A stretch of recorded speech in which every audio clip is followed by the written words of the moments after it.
Il-Ministru Miriam Dalli flimkien mal-Kap Eżekuttiv tal-GHRC Gino Kawki u Chairperson Ryan Fava iltaqgħu mal-Malta Maritime Forum bħala parti mill-proċess ta' konsultazzjoni dwar il-pjan tal-Gvern għar riġenerazzjoni tal-Port il-Kbir.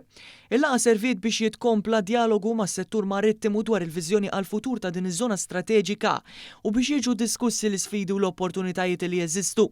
Iċ-Chairman tal-MMF Godwin Sherry spjega li l-lan tal-laqgħa kienet il-membri tal-forum ikollhom pjattaforma biex jesprimu l-femijiet u tħassib tagħhom li aktar il-qudiem se jiġu miġbura f'sommarju biex jiġu kkunsidrati fit-tfassil tal-proġett.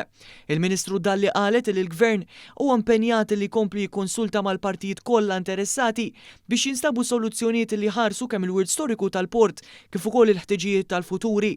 Ir-reġenerazzjoni tal-Port il-Kbir hija ppjanata li ssir f'erba' fażijiet bl-ewwel waħda tifoka fuq it-trasformazzjoni tal-waterfront tal-Marsa u sit tal-ex power station fiż-żona moderna u sostenibbli.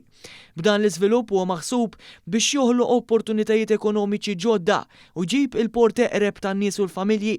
Id-disinn ta' dan il-proġett qed jitħejja mill-esperti tad-ditta internazzjonali rinomata Chapman Taylor.